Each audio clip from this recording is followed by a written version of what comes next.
Good evening and welcome to गना shot. गना shot में आप सबका स्वागत है। I've been waiting to do this for a long time. 10 reasons of China's decline. Let me put it at the outset. It's my considered view that China's decline is now irreversible. I've thought a long time about this before I am presenting it. Earlier last year, I did speak of China's slow collapse with General Narayanan. I did speak of, you know, various kinds of decline. But now I think I'm speaking for the first time holistically. There are no facts, no figures, just narration. And I'm not going to show you any graphs, I'm not going to show you any data, I'm not going to show you any facts. I'm not going to show you any references. This is what I feel about China. And it is irreversible. Let me make it very clear. It is irreversible. This decline is irreversible. Let me put the cart before the horse and tell you. When I say it's irreversible, that's fine. But it's not going to happen overnight. It's not going to collapse. It's going to be slow, steady, and it's going to give China a lot of pain. When it gives China a lot of pain, it's going to give the world a lot of pain. So that's it. And that's coming ahead of us. Let me put it up front. What are the 10 points which I consider are the crux of China's decline? And I'll take each one of them and spend some time on each one of them.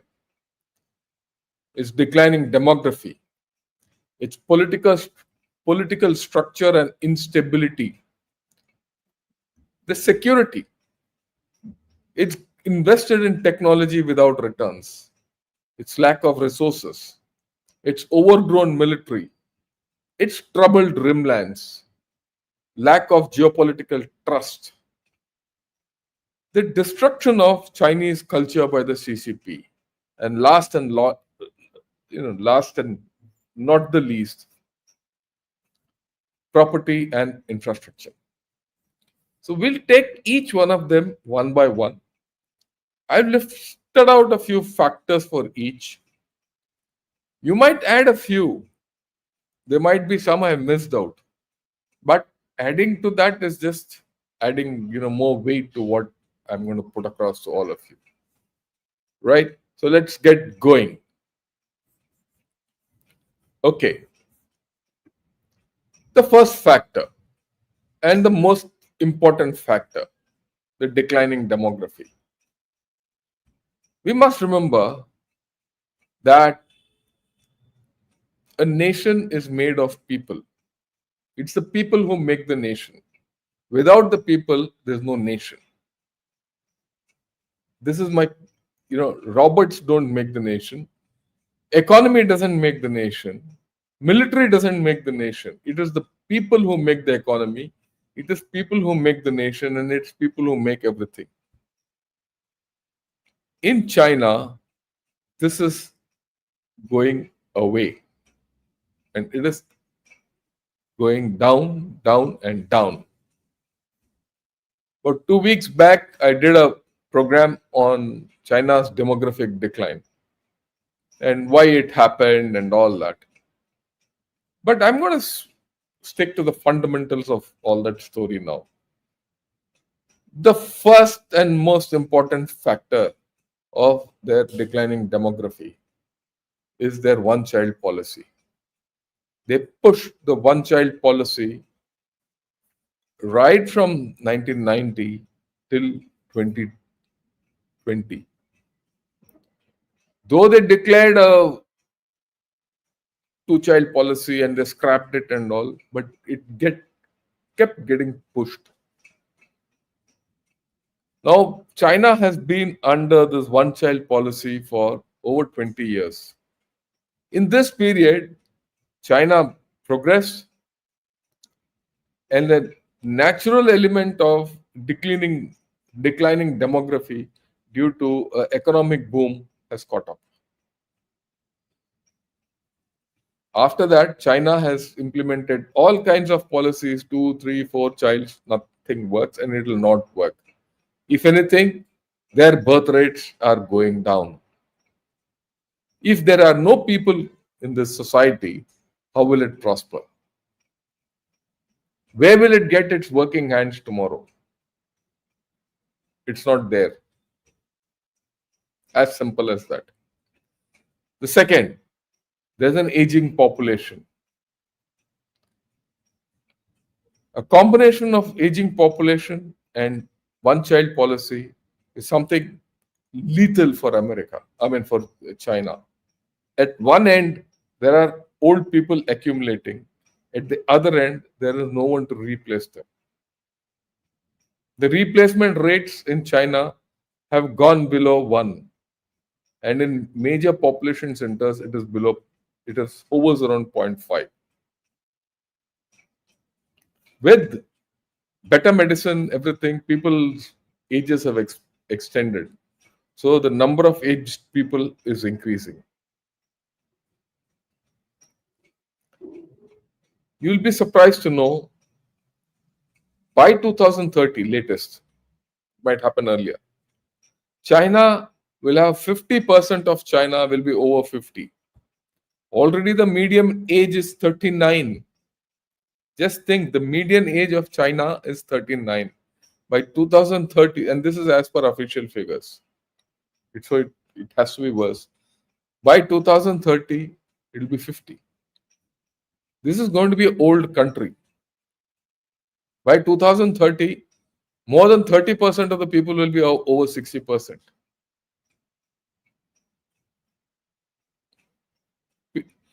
Old people have their own requirements. And in a country where there's no social net, in a country where there's no pensions, and we'll talk of this business of social net, all that in the political instability. Let me put it, it's connected. China is a country which is a communist country where common prosperity is supposed to be spoken of. But for the past 2 years, there's no common prosperity. The fundamental of common prosperity is the lowermost rung of society should get something, and they're not getting. And that lowermost rung of society is aging. In fact, everyone is aging. People who are aging without any benefits, where will they go? They're going to be a big burden on China. Then, of course, I've said one child policy, declining birth rates. Horrible. China has come to a stage. Just think of this one child policy, declining birth rate. This is a country which does not have brothers or sisters. It does not have uncles and aunties. Just think of the social impact of this on society. Look at the outlooks of people. A child who is born today probably has to take care of his parents and his grandparents, and two families either side don't have children.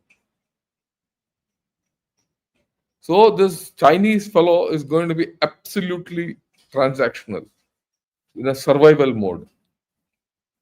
It throws out a lot of societal equations which we take for granted in our society. There's a huge gender imbalance. Female infanticide has been rampant in China for ever so long. So if there's a huge gender imbalance and there are not enough women, and there's a bias against women in society, that society won't grow. One child policy, aging people, and what's worse about the aging population is the number of women there are more, because women by nature, which it's natural that they live longer. So all these are all now irreversible. Marriage rates are declining. Every year, the number of marriages which are taking place in China are decreasing. Why? It is too costly to get married. It is too costly to sustain a marriage. It is too costly to have a child. Rearing a child in China is the costliest in the world. And this is the society they've got into. Now, if all this is happening, if the number of people are reducing, consumption declines. And as you get older, you don't need a fridge, you don't need a car, you need something, you need a walk, you need basic food, you need medicines, you need healthcare. And that is not there. That is something which China has not invested in. China has invested in rare earths, they invested in costly earths, they've invested in economy, robots, AI, and all that. But will that replace consumption, which is endemic to human beings? No. Now, if that is not there, how can an economy grow? How can China grow? If people are not there, how can China's military grow? If there are only single individuals in a family, why will they join the armed forces? Remember, if there's only one child in the family, 50% chances are that it is a girl, 50% chances are that it's a boy. So virtually 50% of the people who join who are born by nature can't join the army. They say they'll take women into service and all, but that's very minimal. How does the army grow? How does the army fight? And if I am a single child army, a single child of my parents, why would I join the army? Even if I join the army, why should I fight? If I don't have family values, where is this thing called motherland, fatherland, and love for the nation? If my father and mother have to work 9 to 9 in the night, and I'm left all alone on my own, who teaches me values and culture? So there's no culture, there's no values, the value system is not there. All this is a heady cocktail which many of us don't understand. And then subsidies are declining. In China today, the subsidy which is being given to the poor is only reducing. Right? It's only reducing. If you cannot subsidize your population and you're only subsidizing the rich, then this population won't grow. China is known for subsidies, but the subsidies is for businesses, not for people. So this is the first problem and probably the most important issue why China will continue to decline. And on that, there's no doubt. Okay, let's look at the second problem which they have. Their political structure and instability. Today morning, I explained to all of you who watch my podcast about the growth of China's Communist Party from 1921 onwards till now. They've been in power from 1949. They want to celebrate their 100th anniversary. But the growth of this party and this party structure has been unstable at best. Outwardly, the party has given stability to the country, but inwardly they've bred a lot of instability. And if you see the history of China, every time there's a transfer of power, it has been torturous. It's not been easy. How will it be different now? And we are seeing it playing out. We are seeing it playing out today. Xi Jinping has monopolized power. He has monopolized power on national security, foreign affairs, financial and economic affairs, as well as the Central Military Commission. Everything is with him. While he is under threat politically, there is also a counter movement within China, his own faction, who's pushing back. So, how will this devolution of powers or transfer of power take place? It's not going to be easy. If it is not going to be easy, it is going to be at the cost of China. Because in China, if you leave the demography out, it's the politics which matter. Everything in China is political. That is why the political structure and stability is my second point.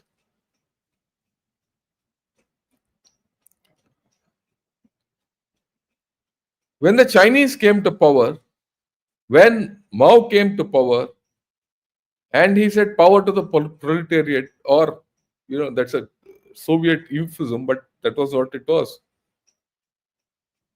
Rule by the people and all that. He made a social contract. He made a social contract with the people. Give me your freedom, I'll give you prosperity.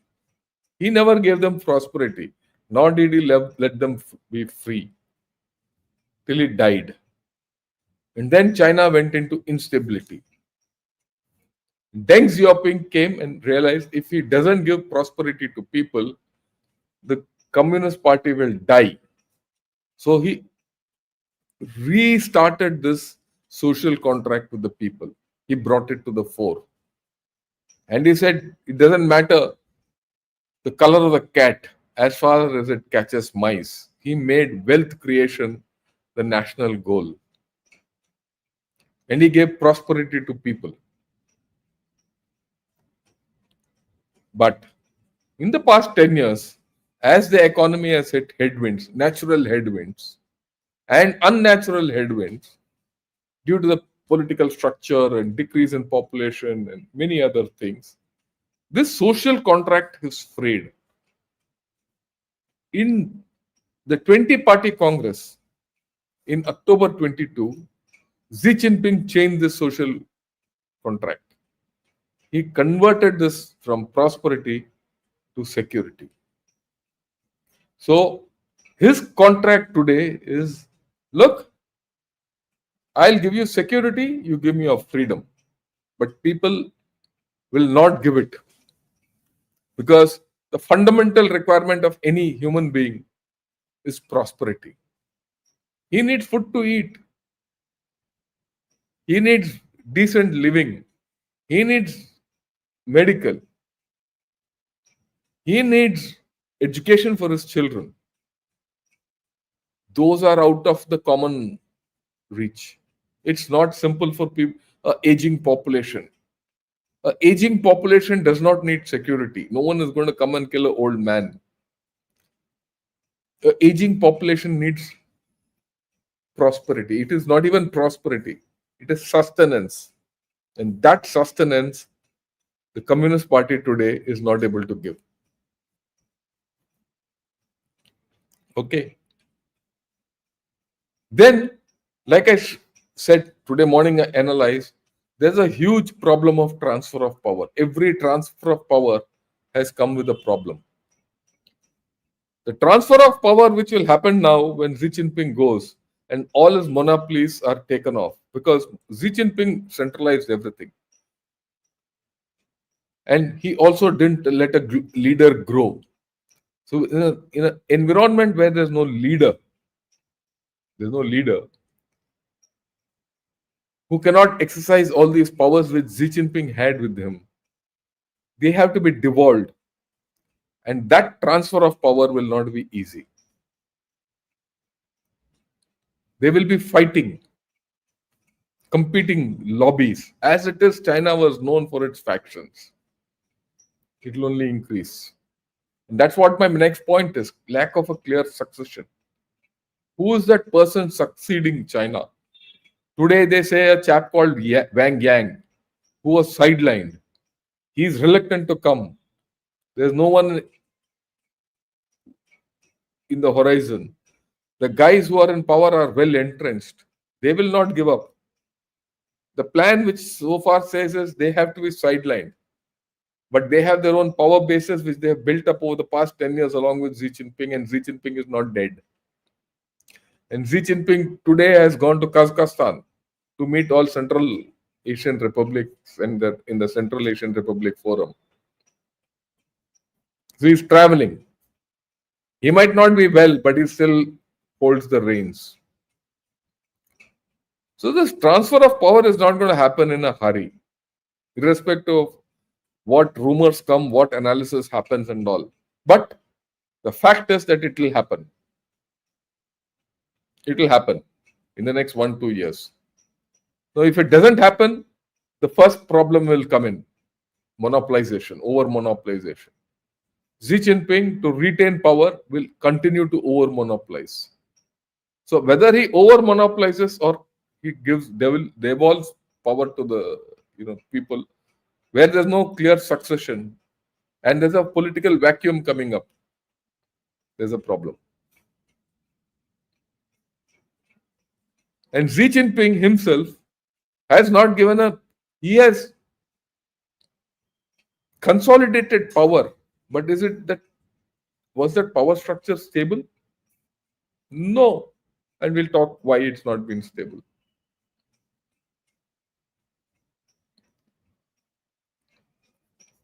The system which he has engendered is that where money is taken from the people and given to the top layers.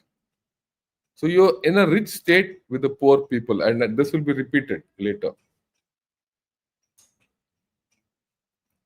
Whereas the communist society wanted well-off people and well-off state, a balance. That balance is lost. That balance has been lost for a long time. Actually, the balance was lost when Hu Jintao took over, because he let loose the reins of capitalism. It was only communism in some form, but the private people came up, everything. But that endangered the communist rule. And that is why Xi Jinping monopolized power and brought it back to state control. It is not without reason. If Xi Jinping had not done this, China would have collapsed 5 years back. It would have collapsed along with COVID. It didn't, because Xi Jinping didn't allow it to collapse. But now they have come to a stage where it is beyond Xi Jinping. He's also in his terminal phases. And if he stays alive and he continues beyond 2027 for life, the way he has this thing, he will only ruin it even more. And this political structure and instability will keep playing more. It will not become less. China is today a security state. There's no political opposition. At one level, there's absolutely no political opposition, because it's a one-party state. But at another level, this party itself has engendered a lot of political opposition within.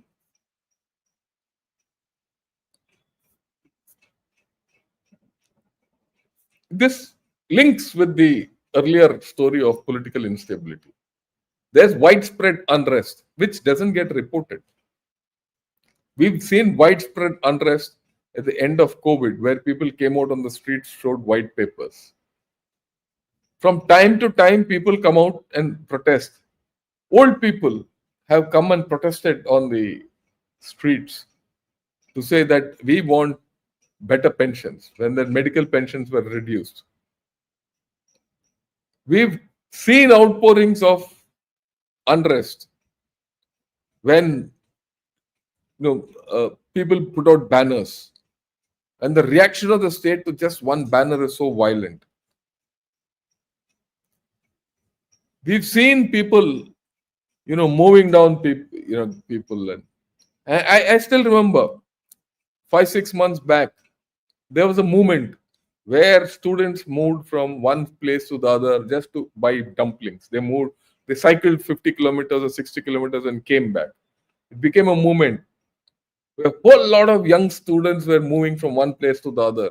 Initially, the Chinese government said, "Oh, very good. This shows bonding, this, that, and all that." But then they got scared that if so many more students are on the road throughout the night, and millions of students were on the road, and not only students, the people were joining the students. There were organizations en route, not governmental organizations. Spontaneous organizations came up to give them water, to give them food in that 60, 70-kilometer journey. It was maybe probably more, I don't remember. I did a podcast on that at that time. They said, no, it can't happen because this is some kind of a self-sustaining organization which is happening. So it was closed. And then I said, look, rich state, poor people. The entire story of subsidies is this. How does China give subsidies to people? It gives bonds out. If you are a foreigner and you buy Chinese bonds, you'll never get money back. And that's part of the deal. You're stuck in that. But if you are a citizen of China and you buy those bonds, you'll never get the money back. There were bank protests last year before last. Why? People were not allowed to take money out of the bank. When people turned up in numbers to take money out of the bank and this bank thing spread, the Chinese government said, no, your money is safe, you take another bond and go.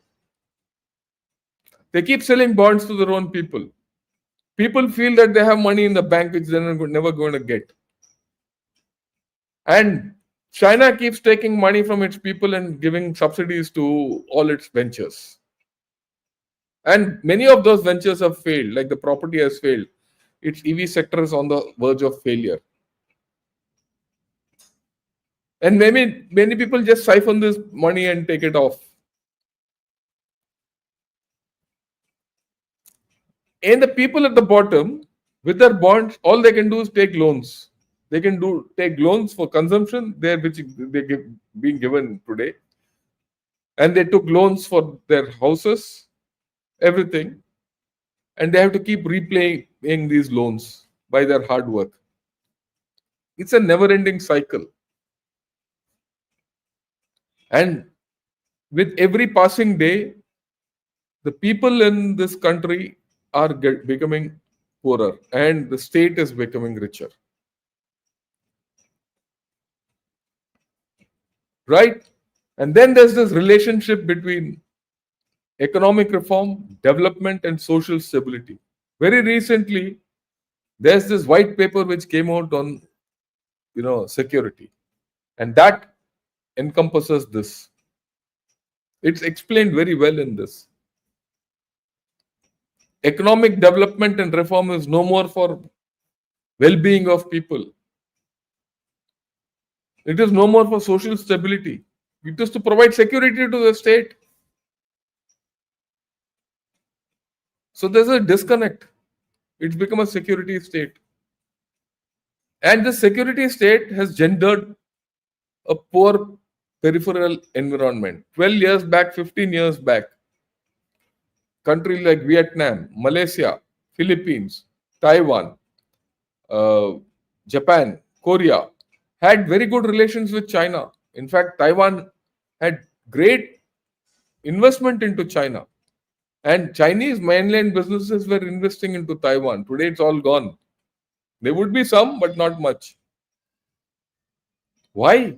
The security environment in its periphery has changed. Before 2020, the Indian armed forces were saying, okay, we'll take care of the border. But today, we are focused there. So their periphery is become poor. And they have to guard huge borders like Tibet, Xinjiang, where those people don't have full allegiance to the Chinese Han nation. And that is more than 50% of their landmass. And people there are only 10%. And they have to guard this. That's a dilemma which China will keel over. Why? Because China has to keep putting money into this landmass to guard it. And we'll talk of it later. That is why it's an overstretched military. The peripheral security environment is not good. And since Xi Jinping has linked security to trade, development, everything, all that has gone down or going down. Technology. Their high-tech technology is tacky at best. You will hear that everything about Chinese technology is top class. They have made tremendous, gains in technology. They've gone to space. They built a high-tech military, AI, X, Y, Z. But it's tacky. None of it is proven, whether in battle or in real life. No one wants it. People who want it are not happy with it. And is it generating returns? There are places where it's generating returns, but because there's a firewall, it's only a internal return. They're not making money like Google, Microsoft, Amazon outside. They were making money out of TikTok. Now USA wants the TikTok in with them. Let's see where it goes. But for the amount of investment which they're doing in for high tech, and the amount of investment and thrust which Xi Jinping has on high tech, a lot of investment going into high tech. Is there return of income on that? If there's no return of income on anything you do, your technology might be the best, it's of no use. So every time China talks of high tech, remember that it is contributing to the Chinese decline. I just 3 days back I saw that China's high tech achievements in AI and robotics and all have started contributing negatively to its GDP, and I'll show it in the next 2 days. All what I've been saying so far, they themselves are now saying.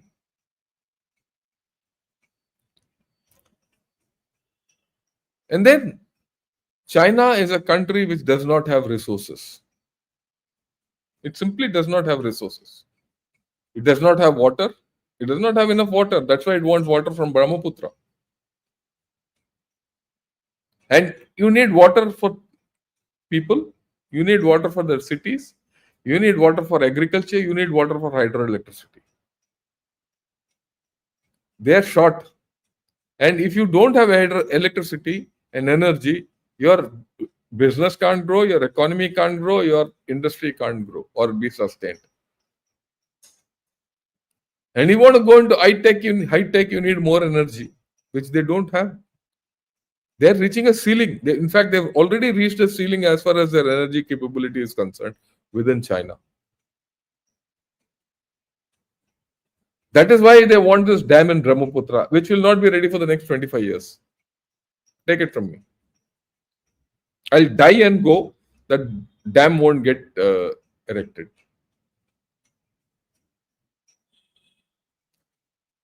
They don't have minerals. They have some coal, they have everything. You might think that they have everything, but they don't. They have to import raw materials. They have to continuously import raw materials. They don't have oil. They have to either depend on Russia or Middle East. If tomorrow in the Iran-Israel war, if the Middle East is closed or the Gulf of Hormuz is closed and the Red Sea channels are closed, China will be devoid of oil. It's a different thing. They've stocked oil for 1 year.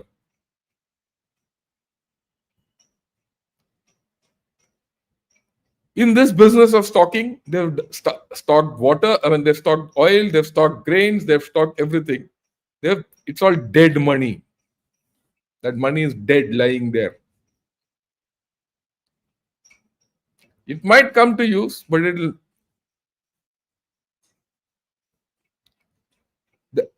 they have a problem of arable land versus expanding desertification. Today I saw a you know article in China where they have grown 40 hectares of uh, wheat in desert land, and they feel it's a breakthrough. They're trying it. They might. It's a good thing which they've done. There's no doubt. And for them, it's manna from heaven because now they can increase their arable land. They don't have. And one thing which China is worried about historically is famine and lack of food.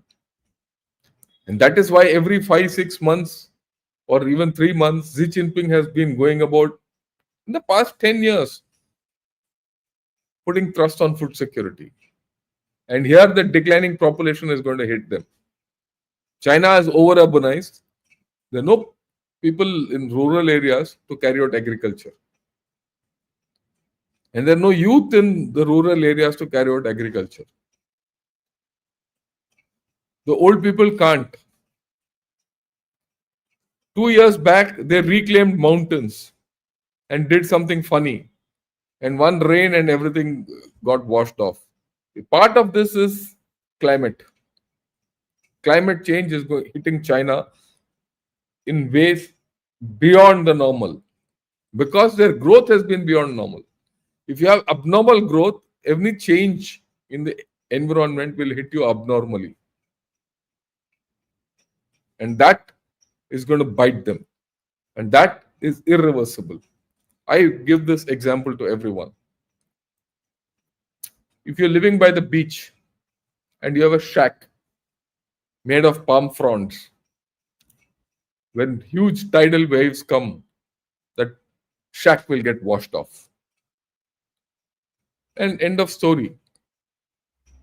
Right? Tomorrow you come back, go to the nearest palm tree which is still surviving or which has fallen, take the palm fronds and make a shack again. You're up and about. There's no loss of economy, it's only loss of effort. But if you build a multi-story building and a tsunami comes or tidal waves come and that building collapses, the amount you have to spend is more. Isn't it? It's basic common sense. That is what is hitting China.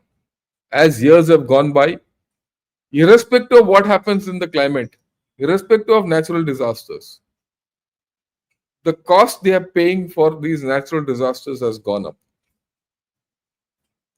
And China historically has been a disaster prone area. The entire Yellow River, Huanghe, or however you call it, is called the sorrow of China. People don't understand. You read their history, it's called the sorrow of China because it always was flooded.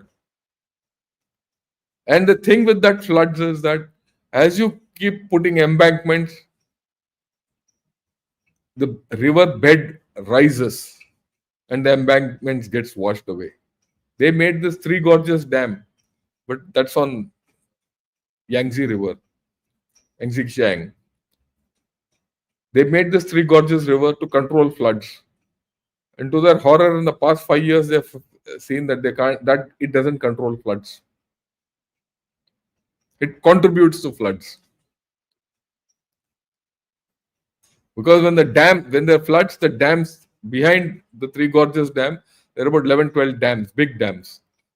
When those dams get filled, they release water. They put pressure on Three Gorges. So Three Gorges releases water, and people downstream are washed away. So they've had this problem. I've covered climate change along with this business of desertification. The deserts are expanding in the north, which they're not able to control. Then they're overgrown military. Look, in all places, there's a fundamental tasking flaw in PLA. In all militaries, the first task of the military is to guard the nation. Here, the first task of the military is to guard the Communist Party, not the nation.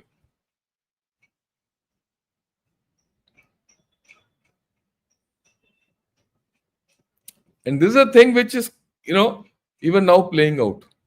If you see, the PLA is now embroiled in who will run the nation and who will guard the nation.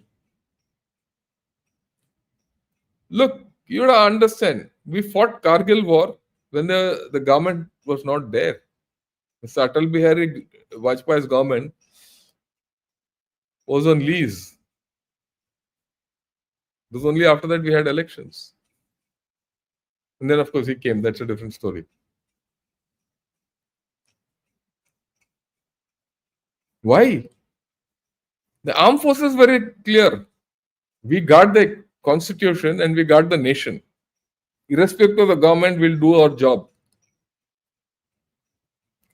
And our system is that irrespective of the party, there's always a prime minister. He might be acting, but he's a prime minister. And our system will ensure that everything goes. But today, that's not there in China. And this problem will continue for 4-5 years. And for the next 4-5 years, the armed forces of China will guard their periphery less, their whatever thing is less, and be more involved in guarding the party. And within the PLA itself, we've seen power plays coming up in the recent past, the past 5-10 years. I have never seen so many generals in army being just taken out. 20 or 60, 70 generals. Just think that what kind of corruption is there, what kind of intrigue goes on there, what kind of incompetency goes on there, what kind of nepotism goes on there. And China is over-invested in its army.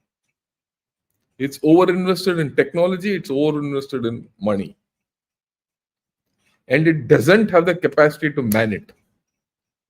It might have the biggest navy, but does it have the right soldiers to man it? Does it have captains? It doesn't have captains to man their ships. It doesn't have generals to control their army. It's one thing to put a lot of money and make so many missiles and this and that and all that. You need people to handle all that. There's too much money going into the army, which is dead. And given China's history, just think, a weapon system gets inducted, which probably in 1979-80, around the last time when they fought the Vietnam War. That's the last time. A gun which was entered into service in 80, just after the Vietnam War.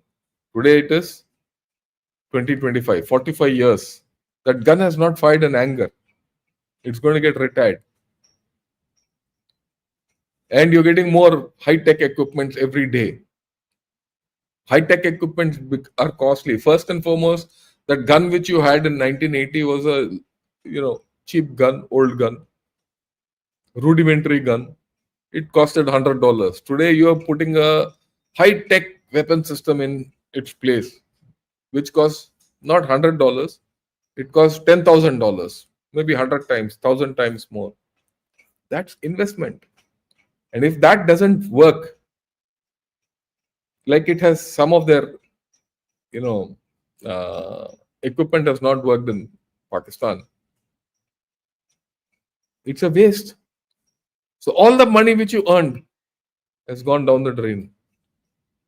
They're so invested, 7 to 10%, and every year they've invested more into the PLA. And it's dead money if they don't fight a war. And they've not fought a war, and I don't see how they will fight a war. Because wars in China are all political. They have avoided wars. In fact, I'm on record with Mr. Sandeep Punithan, who was in India today. I've interacted with him during Op Galwan, during the Galwan crisis. He asked me, sir, tomorrow PLA is going to invade India. And I told him, look, don't worry. This is belligerent war avoidance. He said, "What is this belligerent war avoidance? There's no term like this." And I explained to him, China will be very belligerent with everything they have, but they'll avoid war. And they avoided war for many reasons. Their equipment never got tested. Waste never got tested. That's the next point. Their equipment has never been tested. So that equipment is faulty and you spend a whole lot of money on it, which is useless. What does it do? It kills your system. It kills your economy. All the profits you made, which you didn't spend on your people, but you spent on the military, is a waste. You didn't spend on butter. You didn't spend on people. And it has been underachieving. We know that. It has not been able to even push back Philippines. It's not been able to cross Taiwan Strait. Take the current situation. It has got a base at Djibouti. It has got a base at Gwadar. In the in the Israel-Iran confrontation which is going on, USA is around, up and around. It says, I'm here with everything. I'm going to watch. But where is China? So if this is your power projection capability, are you declining or you're going up? And then they're overstretched. Today, China is committed on all its fronts. And they've expanded. The BRI has expanded. The PLA has to be deployed there. If the PLA is not deployed there, it is a private military contractors in another form. It is PLA in a civilian form. That's part of their military.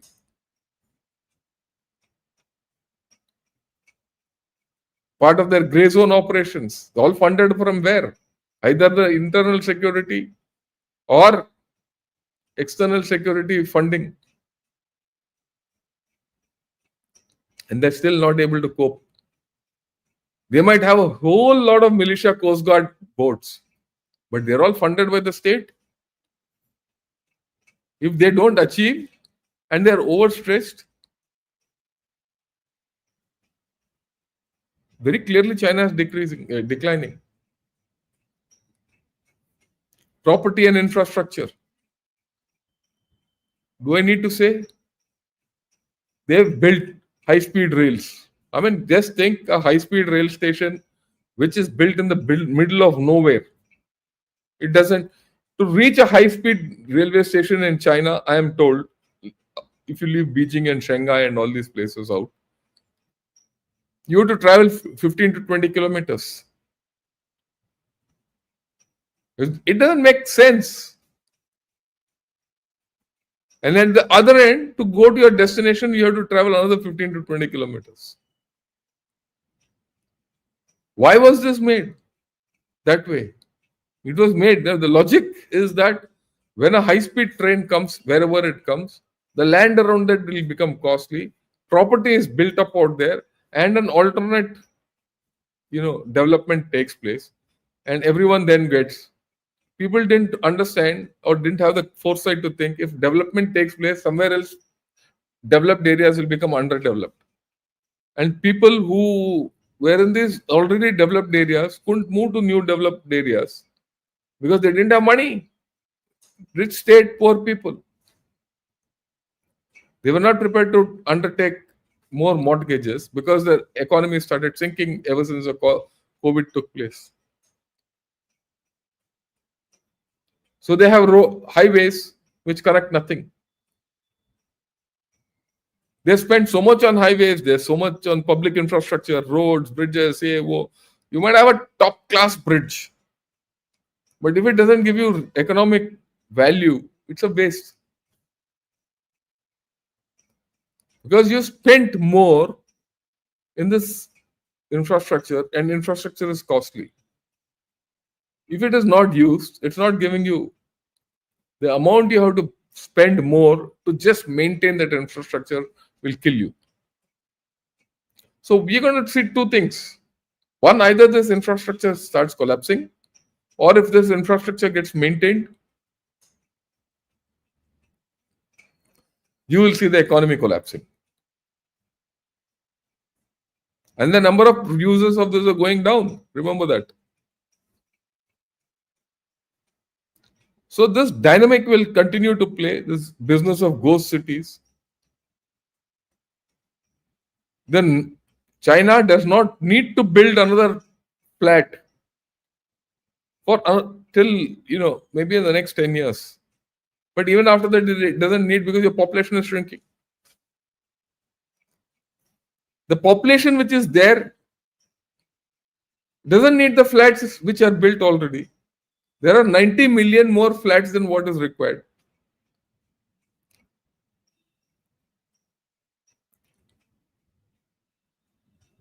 And your population is shrinking.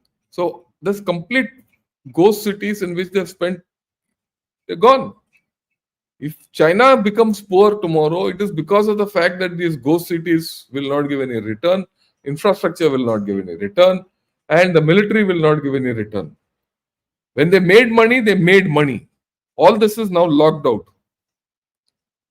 The state has got some money.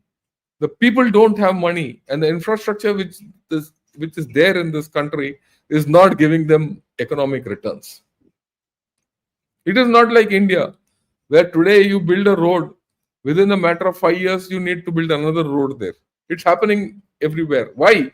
We are slow in infrastructure. Everyone says, oh, we are very slow. We are slow, but we keep pace with our requirements. It's always good to be playing under par than over par. Anyone who plays bridge will know what under par is. Under par gives you a win always. It's good if you don't have enough infrastructure in your growth story, because it pushes growth.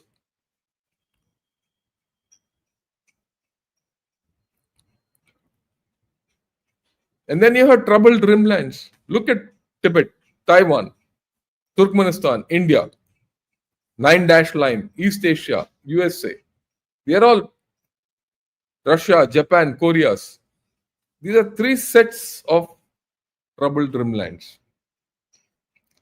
This area of Tibet, East Turkmenistan,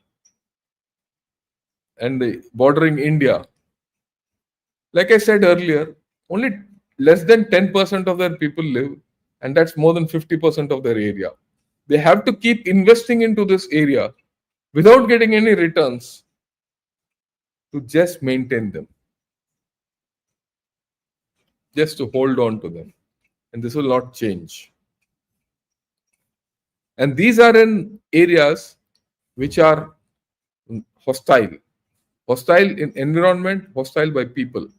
Today, Tibetans might not say anything, but fundamentally they are hostile. It takes one incident for something to happen in Tibet. After all, the last incident in Tibet or around about Tibetans happened in 2008. That's 15, 16 years back. It's not centuries back. And things will happen when the Dalai Lama has to change. That's warning lights ahead.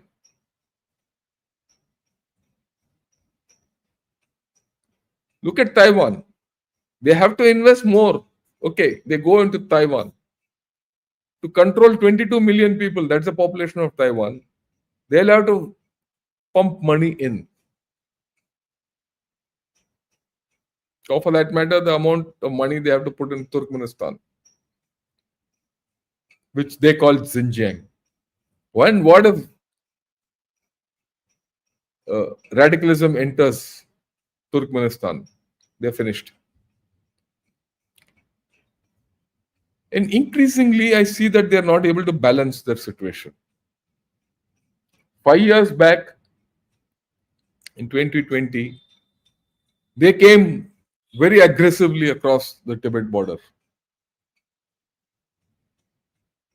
And everyone felt, look, India will be run over, PLA is so strong and all that.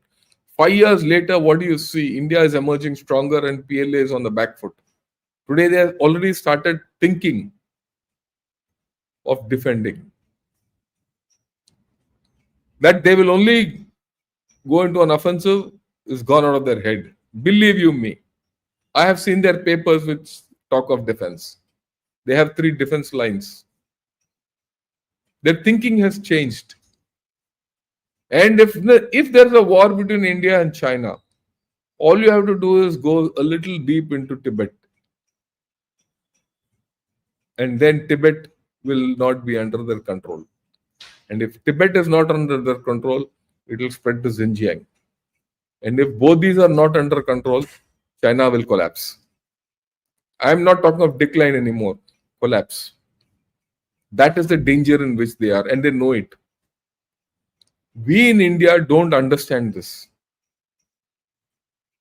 If you see the PLA and everything, along with everything else which is happening on these factors which I've said, you will realize that China is in trouble. The 9-dash line, they've laid that line out. It's very difficult to defend it because they are overstretched. To defend it, they have to be always stretched out, like they're now with Philippines. Vietnam has started building islands. Vietnam in one island, right, in Spratlys, not in Paracel, in Spratlys, the one which is nearer in the Gulf of Tonkin, they've already built a runway. So China has to contend. There's so many countries with contesting claims. It always has to be at war. It's easy to say I'm aggressive. I put a 9-dash line and I want to take all over that area. But you have to go there and spend and fight to retain it, which you're not able to. Because every time you keep spending money on that, something productive is going off. And then there's a situation coming around Russia, Japan, and Koreas. Once upon a time, that flank, the easternmost flank of China, was the most secure flank. No more. What Trump has done, he is pushing Japan and South Korea to be self-sustainable in terms of security and defense. If that happens, China has a problem. North Korea, 5 years back, 10 years back, was completely dependent on China. No more. Today, they are more aligned with Russia.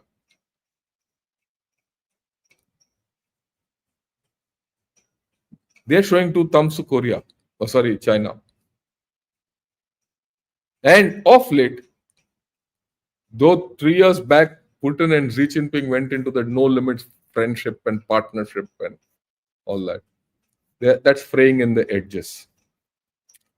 And China traditionally has been vulnerable from the northern plains. And if they have to start deploying people in the north, add one more angle to its decline. And this will all happen. And then there's a lack of geopolitical trust. And this lack of geopolitical trust is because of this BRI and debt trap. Because they've expanded the BRI, because there's a debt trap on, people don't trust them. So they might be in relationship with them, but they're not trusted. And when you want to be a big nation, you have to be trusted. And in most places, you can roll over the loans, you can say, I have influenced this, that, and all that. But you lost money there. And that's not going to come back. And to maintain those people, China is actually spending more today. And then they went into this wolf warriorism, which generated lack of geopolitical trust. And once in a while, they reinforce it. One odd guy comes out and says, becomes a wolf warrior. So today, whenever China speaks aggressively, it is branded as wolf warriorism. And there's aggressive behavior. They behave aggressively everywhere. As a result, none of their neighbors trust them. None of the people far away also trust them. Who trusts them? You will see after this Iran war where things will go. They had just 2 years back, in I think 21, they had a strategic partnership where China was to put some $500-600 million into Iran, and Iran was to give crude oil, and this was a great strategic partnership and all. The Russia, China, Iran, North Korea, BRICS as they were called, were supposed to threaten the global order. Where is that today? Zero.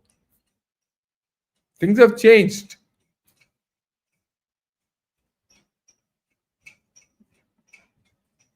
If there's no lack of, if there's lack of geopolitical trust, China will not go up. And then there's a systematic destruction of the Chinese culture by the CCP. Mao destroyed the culture without thinking. In fact, he did it deliberately. He destroyed the traditional Chinese culture deliberately, and he destroyed it during that period of, the Great Famine, Great Leap Forward.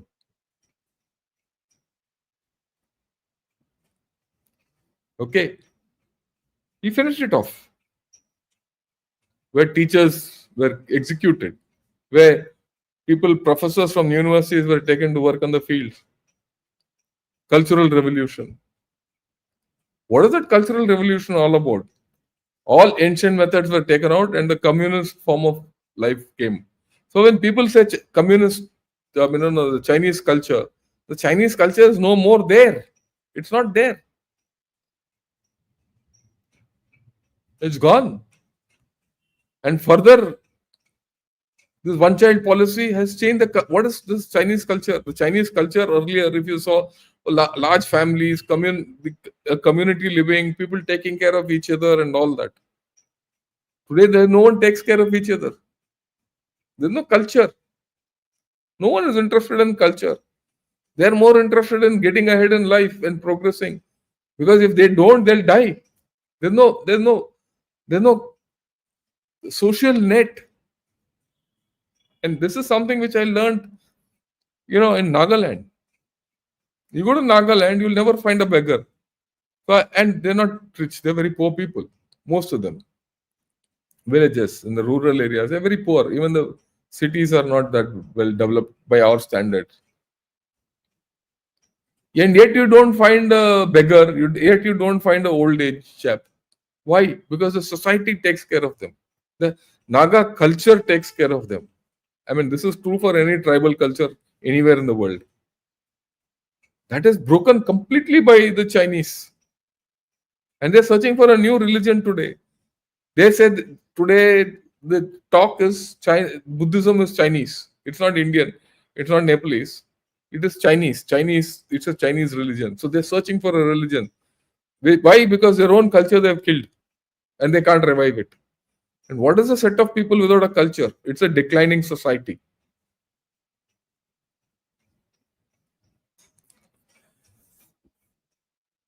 That's all I had to say. I don't know whether you liked it or not, whether I'm convincing or not. But these 10 points are the harbingers of decline. I would request all of you who have seen this, if you are convinced by what I'm saying, if you're convinced, press the like button. Tell your friends to see it. Because I'm trying to tell you a story.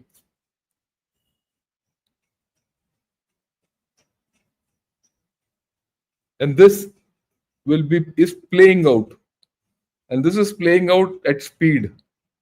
That's why I've always said 2030 is the cutoff.